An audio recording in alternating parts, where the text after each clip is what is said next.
Executive leadership has one of the greatest impacts on an employee's likelihood to stay with a company. And I think a lot of leaders will find that surprising. Welcome to the Multifamily Mind with Steve Wunch, a podcast dedicated to thought leadership in the multifamily universe. During each episode, we'll explore topics like leadership, diversity, equity, and inclusion, prop tech, or whatever's on the mind of our multifamily expert. We are creating a thought leadership community where ideas are explored and shared in order to bolster multifamily owners, operators, and those who have a heart for the multifamily industry.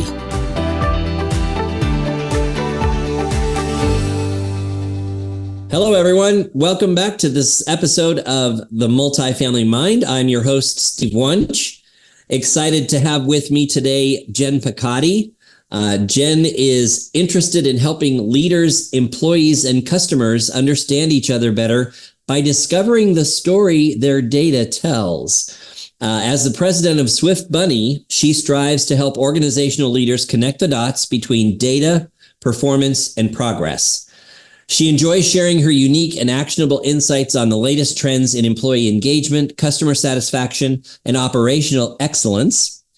Jen brings a unique 360-degree view of the multifamily housing industry as well, beginning with her role as a quality manager with Shea Properties, her in-depth experience interpreting resident feedback data with Satisfax Research and ApartmentRatings.com, and now analyzing and gaining insights into employee and resident feedback with Swift Bunny. Jen is a frequent presenter and at key industry events such as NAA's Apartmentalize, NMHC OpTech, AIM, Multifamily Social Media Summit, and the United Kingdom Apartment Association BTR Fair, which Build to Rent is what BTR stands for over there in the UK. She holds a Master of Science in Quality Assurance from California State University, Dominguez Hills. And Jen, welcome. What a great intro. Well, thank you. I can't wait to meet you. Thank you so much for having me here. I'm really excited to get to talk with you. I'm such a fan. You are just a bright light in our industry, and I love that you just like to bring people together. Well, thank you. I really appreciate that. One of the things I love, and it's actually a nugget in your intro, is that actionable thing that you bring to the equation. You don't just tell people about their data and the stories that their data tells. You then say, here are some things that you can do. And, you know, I've been a fan of yours for a number of years. I think probably I really started fangirling when I saw you and Jennifer Stachokas present at the Multifamily Social Media Summit back in 2022.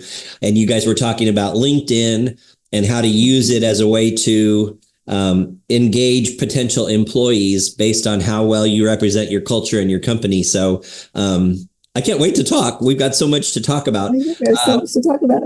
And in your pre-conference communications with me, and we may or may not keep this in the broadcast, but the discussion topics of interest that you sent were which employees are at the greatest risk of leaving their companies, the mid-level management leadership void, and common themes among companies with the highest levels of employee engagement. All very important and a high level. Yes. I mean, so that's why I was like, I have no idea how to choose. So like, what's bubbling up right now in some of the current conversations that you're in? I know you're prepping for a couple of conferences that you're going to speak at. Is there anything top of mind that would be of interest to our listening audience? Oh man, there is a lot going on. And I think, you know, the perpetual question, especially for operators, for supervisors, for leaders is, you know, how do we hold on to our people? And who do we need to really be keeping an eye on? And what's interesting for me right now is that we're just getting ready to launch our 2024 risk report for employee engagement to find out who is really at risk, what are the things that are working well for them, and what are the things that are really bothering them that we need as an industry. If we can get a handle on these things, we can make it a better experience for our employees, which will make it a better experience for our residents. Yep, everybody wins then. Exactly. So, you know, leasing and maintenance, there are constant. They're our constant worry, right? We Yeah. need them desperately, and there tends to be the highest turnover there. And so we need to continue to focus on that. But the other part that we don't pay as much attention to in our industry are our corporate support team members. So our accounting team, our training team, our marketing team, our HR team, all of those people that support, IT, all of those support team members that kind of keep the engine running internally, they are at a higher risk than I've ever seen before in previous years. Okay. So that's a group that I'm keeping a close eye on. And then also our regional managers. So, there were a few years ago, I wrote an article about, we could potentially lose 1 out of 4 regional managers, and it kind of set up alarm bells. And then things started to get a little bit better. So I was like, okay, we're keeping our regionals, we're doing okay. But now it's starting to become scary again. And we've got a big chunk of our regional managers that are starting to question, is this really what I want to do? Hey, So I can completely understand why. I mean, if anyone within the organization has the ultimately full plate, it's the RM. And so many times, Jen, those regionals are one person managing upwards of 8 to 10 assets, which I think is ridiculous. To be honest with you, how can you be effective and have that large of a responsibility? So let's dig into that a little bit more. And I think they're a role not unlike maintenance supervisors and the maintenance side of the house that doesn't get a whole lot of attention. Leasing and sometimes even corporate support seem to get their bells rung more frequently. So let's dig in a little bit to the regional, and then maybe we'll parlay into some of those other roles that you discussed earlier. Yeah, well, one of the things I'm seeing with regionals is, I think from a corporate perspective or a leadership perspective, they're kind of like, well, we can set it and forget it with our regionals. They've got it covered. They are capable. They're keeping things running. I don't have to worry about them. And on one hand, it's true. They're experts. They know what they're doing. They know what the goal is. They're trying to keep all the plates spinning. But, I was talking with one of my friends at NMHC, and she was telling me that from where she was sitting, she was seeing that portfolios are growing at a faster rate than they ever had. So like the top 50, that are on the list of the top 50 NMHC or the top 100, they're not just growing some year over year. They're growing in double digits. Yeah. So we were kind of theorizing together, is it that as portfolios are growing so quickly, a regional manager who maybe was handling 6 or 7 properties in their portfolio, now they're being asked to manage 10, 11, 12. And so they were already stretched to their outer limits, but now they're being piled more on them and not receiving any additional support to make that happen. So that's something that I think companies can really take a look at. What are you really asking your regional managers to do? And I just spoke with a client like literally a couple of hours ago, and we were going through their annual survey results review, and they had increased their employee engagement by 5 points. Now, just to set some context, when you're able to move the needle by 2 points in employee engagement, that's like, oh, wow, you're gaining some traction. You're doing some great stuff. You're able to move it 3 points. We need to pop some bottles of champagne. Like there is a difference of how your employees are experiencing your company today than they were a year ago. So to move the needle 5 points. Wow. And also they had a higher response rate than ever before. They had like around 60% of their maintenance team members respond to the survey, which is phenomenal. Great. Yeah. And I said, okay, what's your secret? You got to tell me what have you been doing this year? Because there are a lot of amazing stuff in your survey results. And they were like, well, it doesn't feel like we did anything like big initiatives or anything. But one thing that happened was they were able to bring on an additional regional manager, and the regionals were able to spend more face time on property with their teams. And there were some other things that they did throughout the year as well, but that seemed to be the biggest needle mover, is a regional actually being able to have time and space to interact with their teams and support their own teams in an impactful way. Right. So that was cool to One hear. one new regional is one of the only things that's new, and they've got a 5-point positive increase in employee engagement. So I think that speaks volumes. Yeah. So I hope listeners listen carefully. So I see, I love the idea of FaceTime. I think that's so important, but I also see, even when they've got maybe 6 or 7 properties, the FaceTime isn't really quality.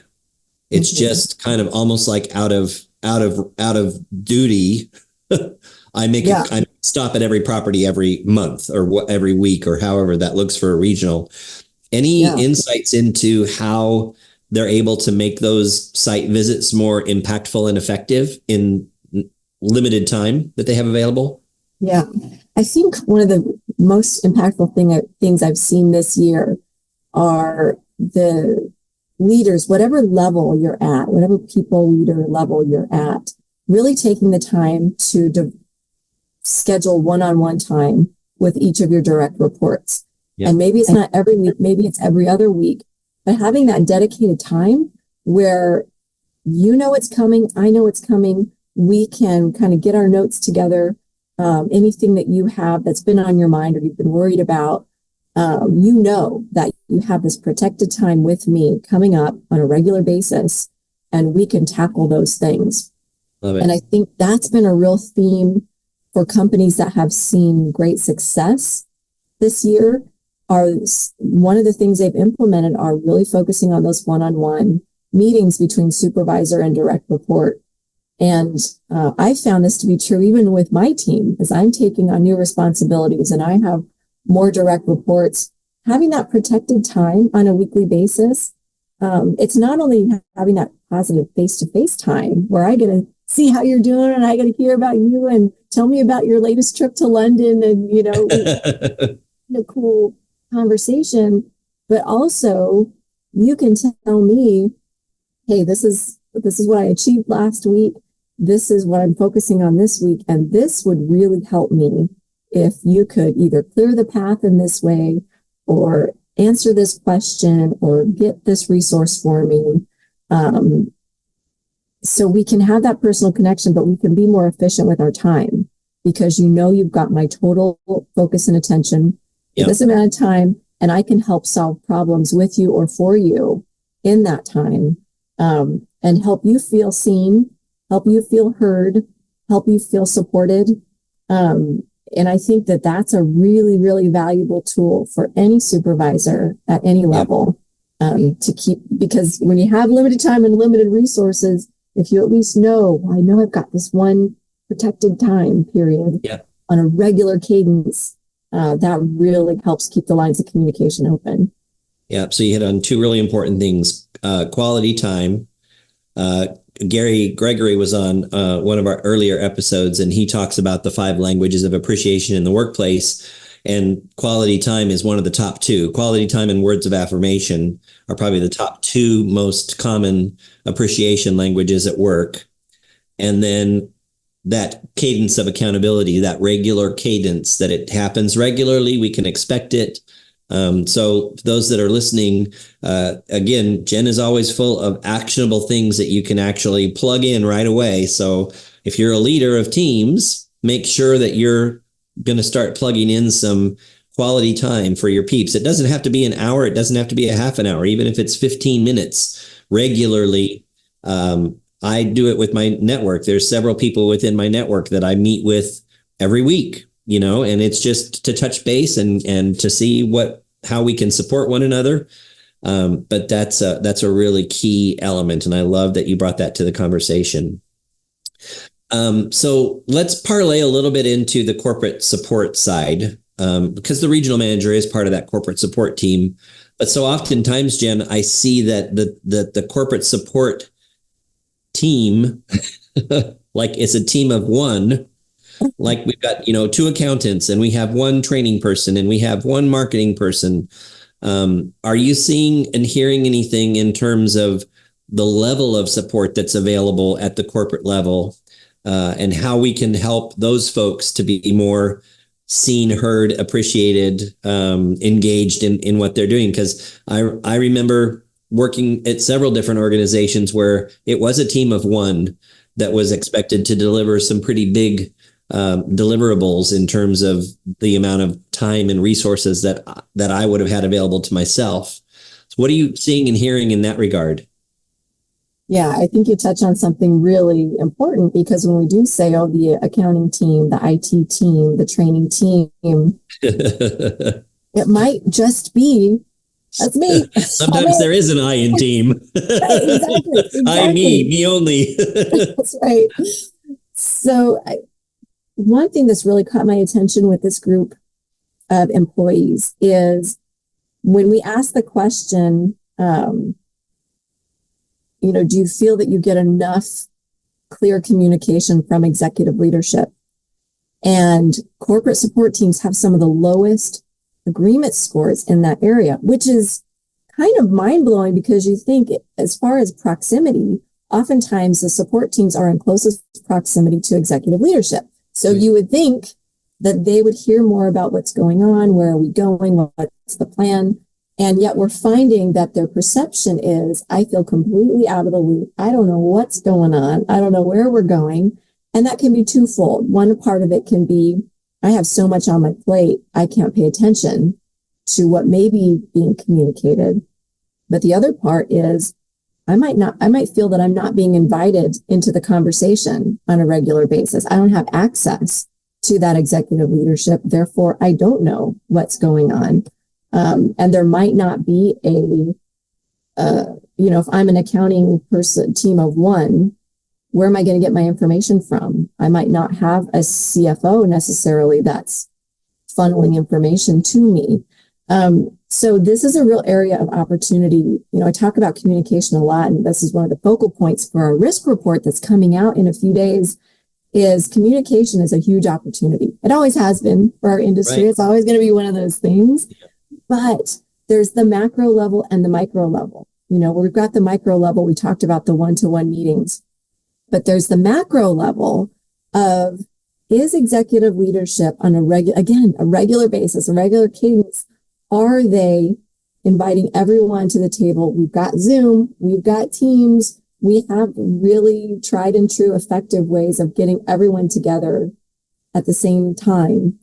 And for executive leadership to say, hey, here's some news about the company. Here's where we're going. Here's some new team members that we can say hello to. Here's a few anniversaries we can celebrate. And again, to your point, doesn't have to be an hour, doesn't have to be a half an hour. It can be 15 minutes once a month, once every other month, where the whole team can feel like, I know what's going on. I feel like an insider. I've got the inside scoop on what we're doing as a team. And I think for corporate team members in particular, that is really important, to just feel like, yeah, I work at the corporate office, but now I can know what's actually going on. Yep. And from a support perspective, if we look at micro communication, email is just flooding. It's like we're drowning. We're drowning in this. I've already had to turn it off a few times because it keeps dinging. No, it's just there. It's a constant. And so for teams who can figure out a more efficient way of problem solving, because one of the things that we hear, not only from the corporate team, but from on-site teams, is I have to ask for something 3, 4, 5 times before I can get an answer or I can get the solution. And so often it's because it's lost in the sea of email. Yep. And so if there's a ticketing system, if there's a, ticket board or some kind of other methodology that's specifically for problem solving, that can be really, really helpful to help people feel like they've got a handle on what's being asked of them. And they have an effective way of being able to respond and solve things and close things out and say, okay, check. That's been done. That's been solved. That's been completed. Do you see any trends in terms that whole the conversation around the idea of the fire hose that's aimed at us on a daily basis, and the amount of communication that's sent to a property manager, for example, can be really overwhelming. Have you seen any trends with companies that are doing better in the employee engagement arena where they're setting some guidelines around communication? Because I know, regional managers will be working on weekends and they'll send emails after work is done. And I always try to coach them, watch that, because then you're setting the expectation that if I'm sending an email to you at 8 o'clock at night, I'm expecting a response. Are you seeing any trends where people are able to manage that a little bit better, and what might some of those best practices look and sound like? Yeah. I think what you brought up is a really critical one of being mindful of when you're responding. And we have tools now in place, a lot of, Microsoft, and I'm sure Google has it, where you can delay the send on something. Schedulers, yep. So you can schedule when that response goes out, when that question goes out, so that you're not sending it to a manager at 8 o'clock on a Saturday night.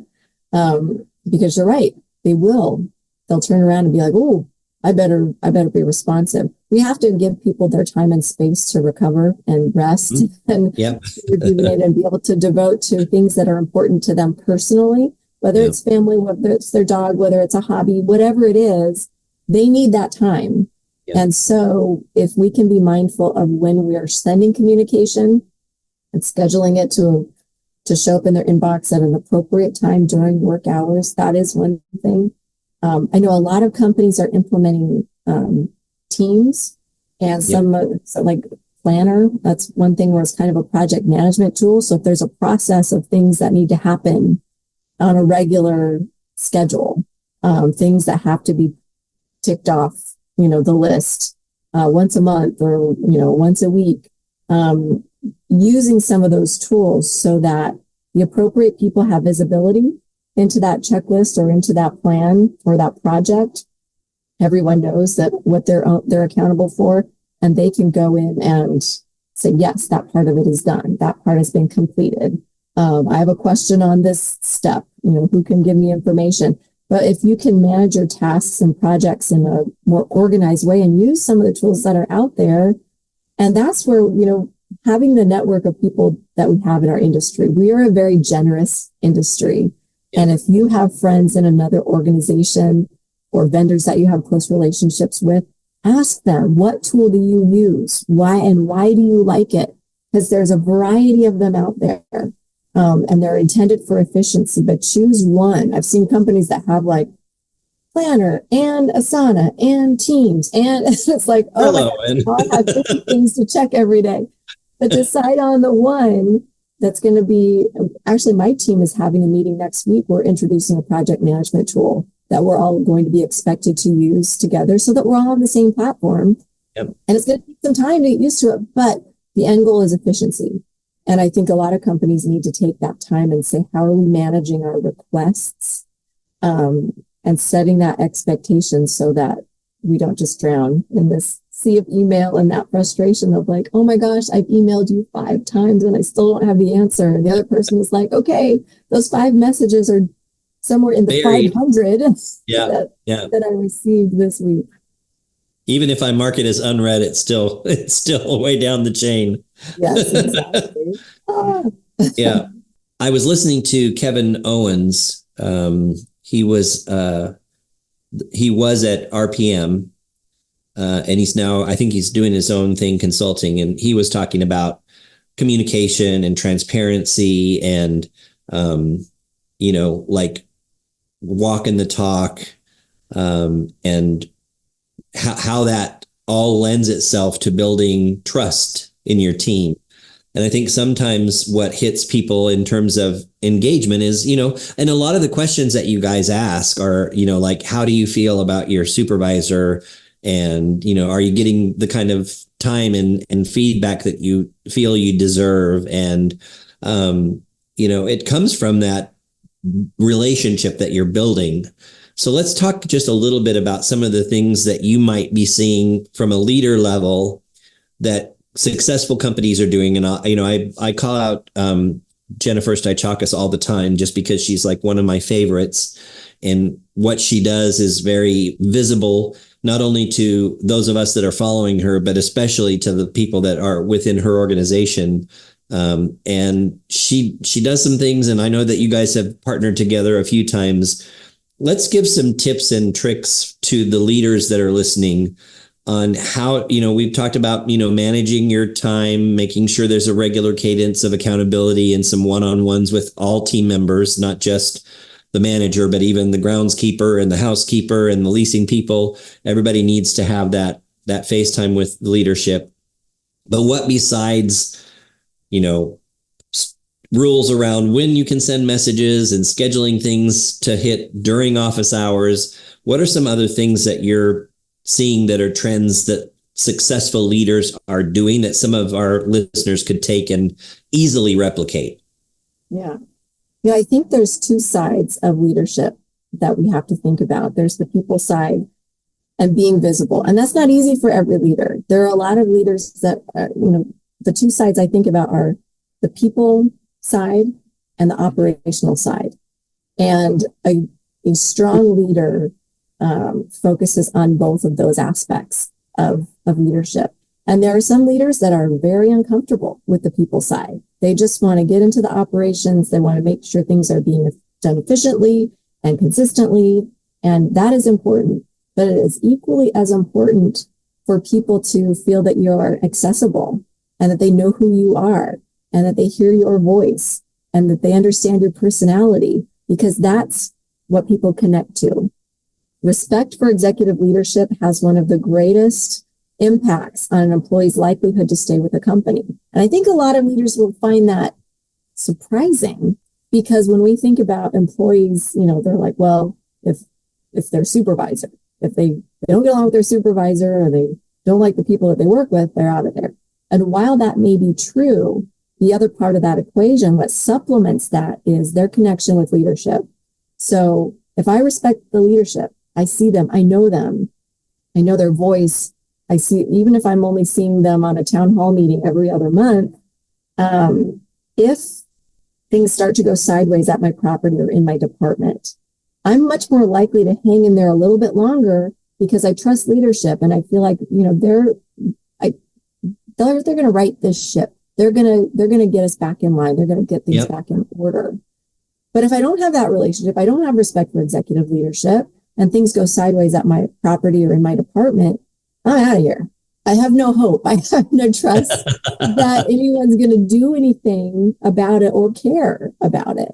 So it's very supplemental in influencing if I'm going to stay here. So being visible in whatever way you can as a leader, that's one. The other side is the operational side and focusing on efficiencies. I was just speaking with a friend in the industry, and he was thinking about that efficiency side. We'd had conversations about how much technology has been introduced into our companies over the past few years, especially during COVID, where we're trying to figure out how do we keep doing business when we can't be together. The world is shut down, So we introduced a lot of technology, which we needed, but what's happening now is that a lot of that technology is duplicating some of the other things that we just do, just through the course of our day. And now that we're back in person and things are more familiar, not very few companies, I won't say no one, but I will say very few companies are going back and evaluating that tech stack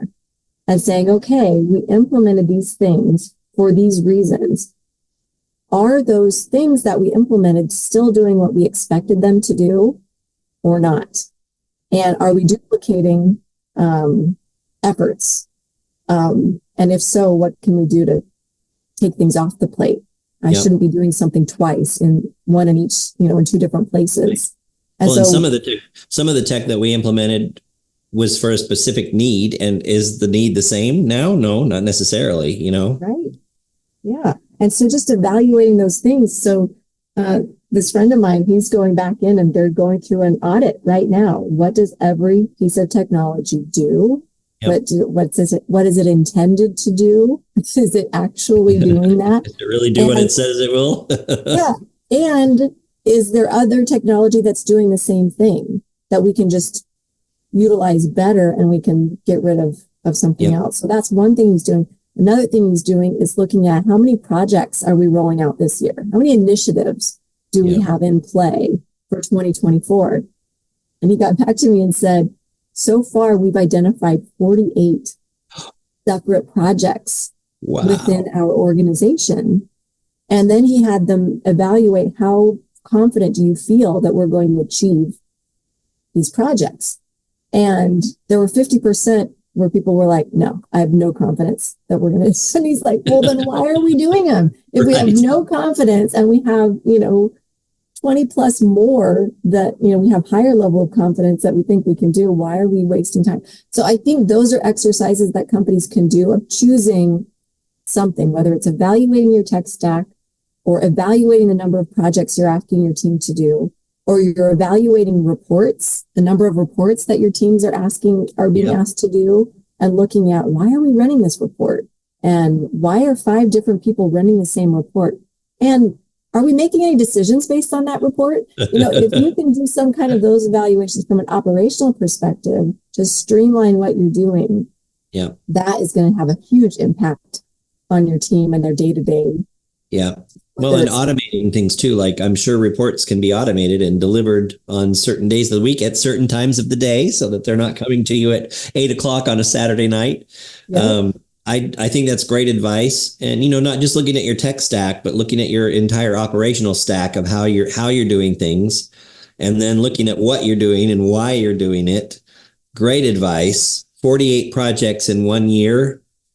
And, again, I did remember the train actually pulled back into the station while you were saying all that. I said it was about silos and how there's people that are siloed off, and they're swamped with all these projects that just their group is involved with. I'd love to know from 48 projects how many resources are allotted to each project and how many departments are impacted by each project, because I think sometimes we see from a high level where there are efficiencies to be made or where there are improvements that we can, offer. And we think it's a great idea, and on paper it looks good. And, in other companies, it might have worked well, but then do we really take stock for how that really is impacting, especially the front line, the people that are doing the real work, the boots on the ground? And I think oftentimes we don't take into consideration. And that, of course, in your world has a really powerful impact on engagement. Absolutely. You're so right. I mean, there's so many things that, like you said, they sound good on paper. And if we did this thing, this would be really helpful for someone at the corporate office to be able to view data or make decisions or think about something. But how much time and resource is it taking from different layers of the organization in order for you to have that one piece of information, or, be able to view something in a slightly different way? Does it really matter? Do you really need it? Yeah. So I think those things are important to think about. Yeah. I worked for a couple of technology-based organizations, and something seems really great over here, and when we turn that widget on, it breaks like 17 other things. We don't realize that's happening, So I think you've made some really great recommendations. I mean, first of all, the cadence of accountability and that quality time with a leader, how important that is. Making sure that communication is clear, that it's pervasive, so it doesn't just get bottlenecked at the corporate level, but it makes its way throughout the entire organization on a regular cadence. Whether that be, we did quarterly town halls at a couple of organizations that I was at, and that really was helpful. And it wasn't, a couple of people put the agenda together, and then we have some people that help produce the event and make sure that it goes off well. So it's not all one person's responsibility. I think sometimes leaders get a little overwhelmed with, these are great ideas, but I can't do this all myself. Well, leverage the talent that you have, and that will help in that regard. And then looking at your operation and seeing where there are opportunities to get rid of redundancy, to improve experience, improve process, and then also the personal side of leadership, and making sure that you're paying as much attention to that as you are to the operational side of things. So some really great nuggets. One of the things that we do here on the Multifamily Mind is we want to kind of get people's takes on multifamily in a very audacious way. And the word audacious here, we define it as extremely brave, like an audacious explorer, somebody who's fearless, gonna take a chance no matter how afraid I may be. So you're in a really cool position because you see data from a lot of different organizations across the multifamily universe, and you see the stories that data tells. What, from your take, Jen, is your most audacious take on multifamily? What I think, an idea that has popped up in my mind based on the cool things I'm seeing, cool trends that I'm seeing with high performing companies, is the companies that can help define purpose for each employee, purpose with a lowercase p. Do each of my team members understand the absolute importance of them showing up and the impact it has on their coworkers, on the residents they may be serving, the team members they may be serving, the gifts and talents that they personally bring to the table, and how that changes the culture and experience of the people around them in a positive way?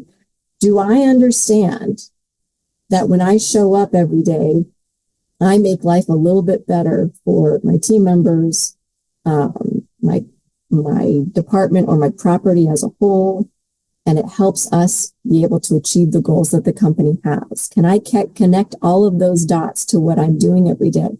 Because sometimes people show up and they just kind of go through their tasks, and they're doing it because they're getting paid to do it, but they don't. If you ask them, how does the work that you do every day translate to the success of your property or the company?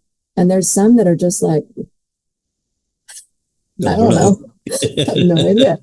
What does it matter that I'm like taking the garbage out? Or what does it matter that I enter the source of this particular traffic? Or, what does it matter? But if the companies that are able to define that for each of their team members, oh my gosh, what a difference. Because now I'm coming to work with purpose and pride. And I know that, that when I do this, I'm helping my team achieve their goals, and I'm helping the company achieve their goals, and I matter. And we all want to feel seen, and we want to feel served, and we want to feel productive. We want to feel like we're making an impact somehow. Yeah. And so that's kind of the challenge that I put out to the industry right now.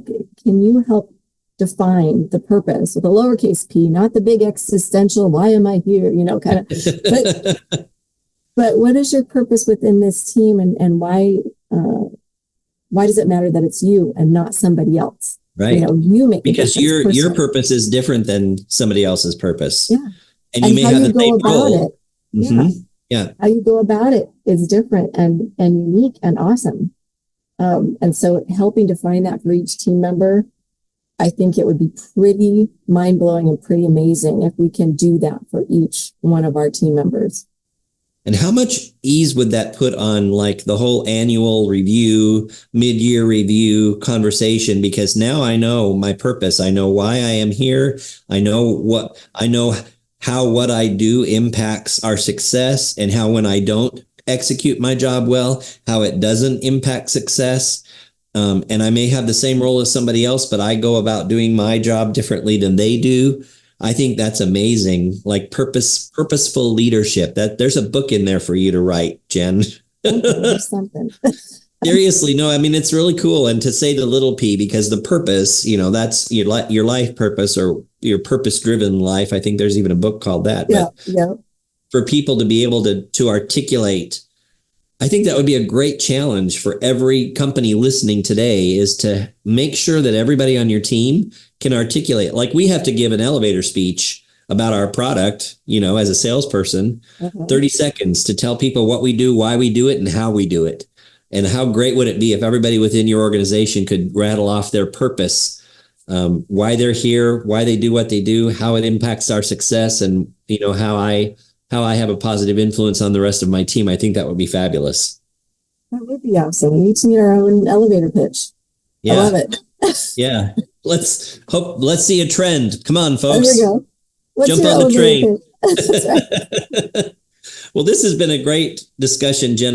There's 300 other things that I would love to talk to you about. So I hope that you'll consider coming back and spending some time with us again later. I absolutely would love to. This is so much fun. Yeah. Well, thank you so much for joining us. This has been another episode of the Multifamily Mind, super powered by Sales Mail. Thanks for joining us, and I hope you have a great day. Cheers, everybody.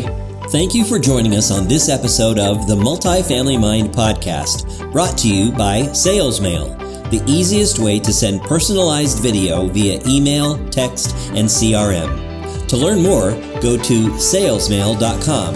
And remember, always be audacious. Until next time, I'm Steve Wunch. Have a great week.